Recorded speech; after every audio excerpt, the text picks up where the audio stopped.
8h30, l'invité politique de Sud Radio. Bonjour à vous, Karim Bouamrane. Bonjour M. Akili. Maire socialiste de Saint-Ouen en Seine-Saint-Denis. Karim Bouamrane, c'est une affaire qui choque l'opinion, celle de cette annulation à Noisy-le-Sec. C'est pas très loin de chez vous, ça. D'une projection en plein air du film Barbie. Laurent Nunez, le préfet de police de Paris, a saisi la justice au titre de l'article 40. Je rappelle, c'est un groupe de jeunes qui a estimé que le film prônait l'homosexualité, portait atteinte à l'intégrité de la femme et a fait pression pour le faire annuler. Est-ce qu'il a eu raison, le préfet de police, Karim Bouamrane? Oui, le préfet de police a eu complètement raison de poursuivre les auteurs présumés de cet acte inqualifiable et inacceptable. Et je voulais exprimer ma solidarité avec tous les défenseurs de la République, parce que la culture est le premier rempart contre justement ce type de comportement et ce type d'agissement. Mais nous sommes dans quoi, là? Est-ce que c'est une forme de quoi? C'est quoi? C'est du séparatisme? C'est de la bêtise humaine portée par un intégrisme religieux. Quels que soient les intégrismes, qu'ils soient religieux, politiques, on doit les combattre. Et la culture est un rempart, on le voit tous les jours. Pas plus tard, on a évoqué ce qui s'est passé avec la polémique Barbie à Noisy-le-Sec, mais j'ai aussi une pensée pour le maire d'Épinay, où le monument en mémoire d'Ilyane Halimi, qui a été sauvagement assassinée il y a 19 ans, a été vandalisé hier. Donc il y a cette espèce de montée des intégrismes de toutes parts, une montée des mouvements masculinistes, des mouvements islamistes, des mouvements religieux, qui font que nous, en tant qu'élus républicains, on doit faire face parce qu'on est à un moment de bascule. Et justement, on doit faire bloc. Vous dites moment de bascule. Vous évoquiez à l'instant l'olivier planté à Épinay-sur-Seine en cette mémoire à Ilyane Halimi qui a été tronçonné tout simplement. Juste une précision quand même, Karim Bouamrane. Je vous rappelle qu'il vous avait été reproché à vous, il y a un mois, à Saint-Ouen, l'annulation de la projection d'un documentaire sur les attentats de Charlie Hebdo quand même. Oui, c'était dans le cadre d'un cinéma privé comme une image. Et justement, le fait qu'il y ait eu une annulation de la projection de ce film en mémoire des victimes de Charlie, j'ai tout de suite pris les devants et proposé aux organisateurs qu'il soit mis à disposition une salle publique. Donc on voit justement ces comportements ici et là qui nous renvoient à une période les plus sombres de notre histoire. Et justement, je le dis et le redis, le bras armé de la République, c'est la culture. Et je refuse, et je refuserai qu'il y ait une espèce d'assimilation à résidence intellectuelle, culturelle, politique, des quartiers dits populaires où une forme de culture, toutes les cultures seraient interdites, que ce soit une culture où on parle des victimes de Charlie, ou que ce soit une culture où on parle de Barbie, ou je pousse même. Moi, je serais partisan à mettre haut et fort des films comme Hervé Milk ou La dernière tentation du Christ, ou même si on ne partage pas la vision artistique, culturelle, politique des auteurs, la République, c'est ça. C'est justement faire en sorte que toutes les cultures et la culture puissent s'exprimer en toute liberté. Parlons d'autre chose, Karim Bouamrane. Vous savez, cet été, Sud Radio donne la parole aux maires de France qui sont en première ligne dans cette République. Parlons des questions de sécurité. Vous faites face, vous aussi, au narcotrafic. Est-ce que vous êtes d'accord avec Nicolas Daragon, c'est le maire Les Républicains de Valence, qui était à votre place invité hier matin sur Sud Radio, pour renforcer les moyens et les pouvoirs de la police municipale et faire plus de sécurité dans les villes? J'avais travaillé avec M. Daragon à l'époque où il était ministre délégué en charge de la sécurité il y a quelques mois pour renforcer effectivement le pouvoir de la police municipale. Ce qu'il faut savoir, c'est qu'à Saint-Ouen, pendant longtemps avant que je sois en responsabilité, on avait considéré que le narcotrafic est une fatalité. À Saint-Ouen, et la méthode de Saint-Ouen a été louée et vantée par les sénateurs Blanc et Durin il y a quelques mois, on a réussi à régler à plus de 80% les points de deal. Mais c'est quoi la méthode Saint-Ouen? Qu'est-ce qu'elle a de particulier chez vous? On travaille sur le temps court et le temps long, en intégrant tous les facteurs, le logement, la sécurité, la prévention, les moyens humains, travailler en direction des parents, travailler en direction de l'aspect économique.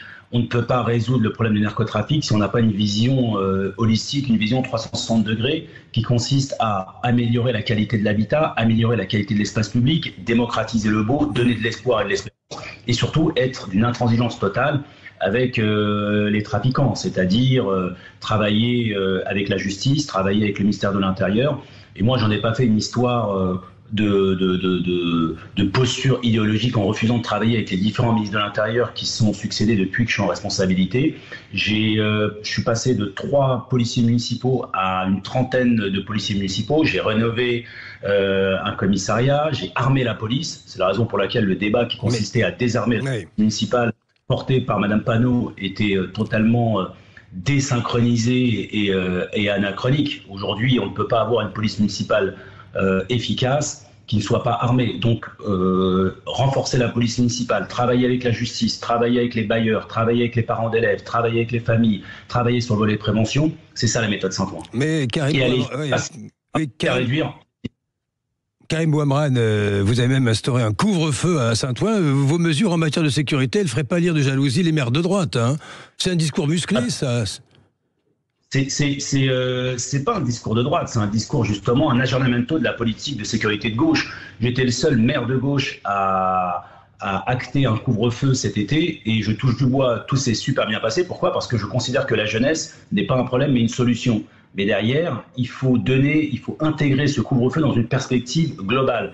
Pour moi, le gamin et la gamine, entre 10h et 23h, il faut qu'il y ait une politique de service public portée par de la culture, de l'éducation, du sport, des perspectives. C'est ce qu'on a porté à Saint-Ouen. Il y a un continuum entre ce que nous avons fait tout au long de l'année, en démocratisant l'excellence, et l'été. Il n'y a pas de rupture. En revanche, et là, c'était le but de l'arrêté, mon arrêté était en soutien de la politique éducative des parents. Trouvez-moi, M. Akili, un parent au monde qui vous dira « Oui, mon gamin ou ma gamine de moins de 16 ans doit se retrouver dehors après 23h30. » Non, ça n'existe pas. Il était de mon devoir d'apporter un soutien légal, un cadre légal pour les parents.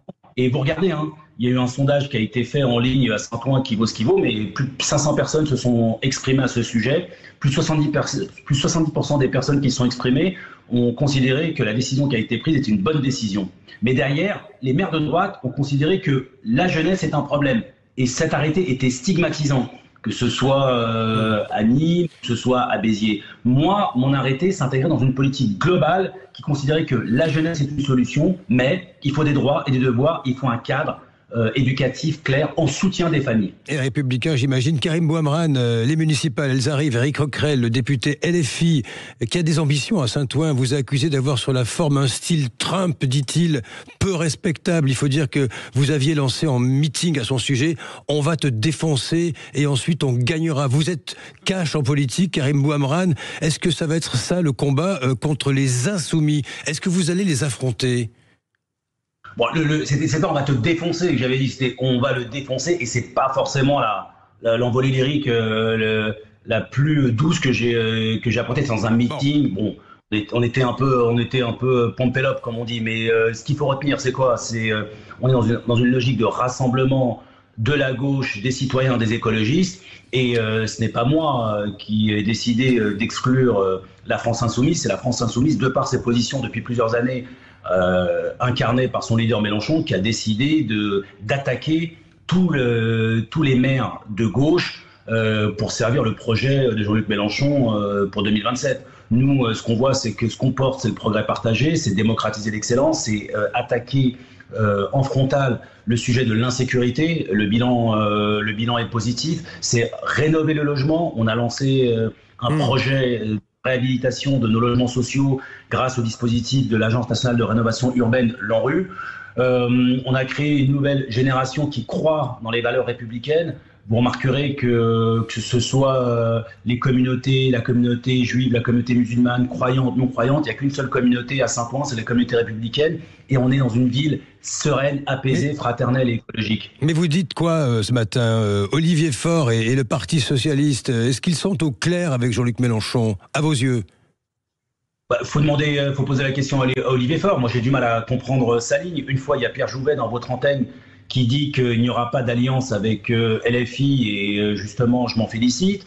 Une autre fois, il y a des proches d'Olivier Faure qui ont on va dire une posture plus ou moins ambiguë. Au bout d'un moment, faut être clair, net et précis. Il n'y aura pas d'alliance avec la LFI, quelle que soit la situation, quelles que soient les élections et quels que soient les différents projets politiques, pour la bonne et simple raison que nous avons deux projets de société qui s'opposent. C'est comme ça, c'est la vie. Donc, vous êtes un peu isolé quand vous dites ça. Hein. Vous avez estimé qu'au PS, on sacralise la loose. Vous avez dit ça récemment, Karim Bouamrane. Vous êtes un peu le vilain petit canard au PS. Je ne suis pas du tout le vilain petit canard. Je suis la majorité qui commence à prendre de plus en plus de pouvoir, parce que quand vous regardez, que ce soit les différents maires, que ce soit les différents élus locaux, vous avez de plus en plus, quand vous regardez dans les territoires, j'ai passé une bonne partie de la période estivale à rencontrer des maires dans les territoires. On est de plus en plus nombreux à porter une vision où l'espoir, l'espérance partagée, le pouvoir d'achat, le bonheur partagé, le droit au bonheur sont non pas des valeurs, mais un projet qui doit dicter un projet de gauche. Totale avec ce qui est porté par les responsables de la LFI, qui consiste à monter les communautés les unes contre les autres à des fins personnelles, à savoir le projet de Jean-Luc Mélenchon. Donc les vilains petits canards sont surtout toutes celles et ceux qui considèrent que la gauche, c'est une gauche de l'incantation, une gauche qui clive, une gauche qui est dans la dureté, et c'est pas du tout les valeurs que nous portons et que je porte. Et quand vous regardez, on est quasiment la moitié au Parti Socialiste à avoir porté cette ligne. Ouais, Karim Bouamrane, vous avez lancé votre propre mouvement, hein, La France humaine et forte. C'était en octobre dernier au Stade Bauer, c'est celui du Red Star, hein, chez vous. Il y avait tout le PS qui était là avec François Hollande notamment. Dites-moi, vous lorgnez sur 2027. Je sais ce que vous me répondrez. Ah non, je n'y pense pas. Mais vous avez des ambitions quand même. Déjà, le mouvement, c'est faire en sorte qu'il y ait une solution, une proposition alternative à toutes celles et ceux qui se disent « oui, j'ai des valeurs de solidarité, oui, j'ai des valeurs de fraternité, de sororité, de féminisme, d'écologie, et j'ai du mal à me retrouver dans les différents partis actuels ». Donc, c'est faire la passerelle avec le mouvement citoyen. Donc, déjà, la première mission, c'est de faire en sorte que toutes les villes de gauche, tous les militantes et les militants qui veulent défendre ces valeurs s'y retrouvent. Ensuite, en 2027, on jouera un rôle important, évidemment, parce qu'on ne veut pas se retrouver dans une situation où c'est soit Jean-Luc Mélenchon, soit Marine Le Pen ou Jordan Bardella. Mais quel rôle vous dites que vous voulez peser, mais quoi? À part être candidat, comment vous pesez?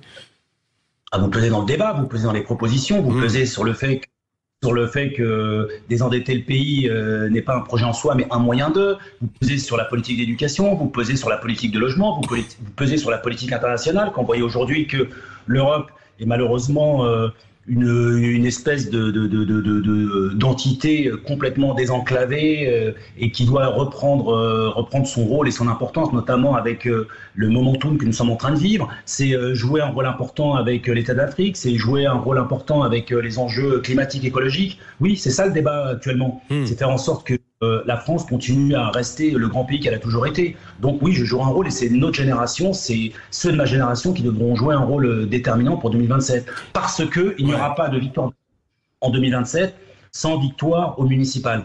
Il faut qu'on joue un rôle important à Paris, il faut qu'on joue un rôle important à Marseille, à Lille, à Bordeaux, dans les grandes villes et surtout dans les villes aussi, entre les villes moyennes et les petites villes, parce que c'est ce qui va jouer un rôle déterminant sur le fait que la gauche reprenne le pouvoir en 2027. Karim Bouamrane, vous parlez de l'Europe absente. Donald Trump ce soir face à Vladimir Poutine. Vous avez l'impression que la France, l'Europe, on a entendu Emmanuel Macron là-dessus depuis Brégançon, ne pèse pas finalement, nous sommes ailleurs.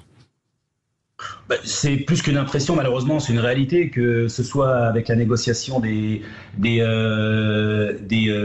taxes douanières avec Trump, où nous avons été littéralement mis de côté, que ce soit dans le conflit ukrainien. On a l'Europe, la grande Europe, telle qu'elle avait été conçue par Schuman et portée par le couple Mitterrand-Kohl, malheureusement a pris du plomb dans l'aile. Et il y a toute une génération de responsables politiques comme la nôtre qui, justement, pro-européens, qui doivent reprendre les choses en main et faire en sorte que l'Europe continue à peser, parce qu'aujourd'hui, une des valeurs qu'on considérait qui est inextinguible et et ancrer la paix et de plus en plus remise en question. J'imagine que vous allez suivre ce qui va se passer ce soir, Karim Bouamrane. Vous en entendez beaucoup, vous, de ça, de ce sommet?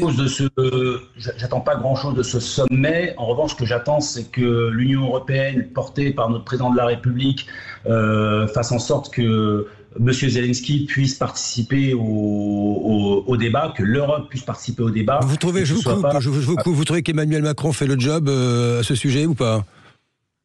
Il fait le job. C'est pas un job qui est avec une grande efficacité, mais on peut pas lui enlever le fait qu'il mette les moyens pour faire en sorte que l'Europe joue un rôle. Mais le problème, c'est qu'est-ce qu'on a les moyens de nos ambitions ou l'ambition de nos moyens? Et aujourd'hui, on n'a que l'ambition de nos moyens. Et c'est ça qui est regrettable. Et ce sera le mot de la fin. Merci à vous, Karim Bouamrane. Merci d'avoir été l'invité de Sud Radio. Je vous rappelle, vous êtes le maire socialiste de Saint-Ouen en Seine-Saint-Denis. Merci.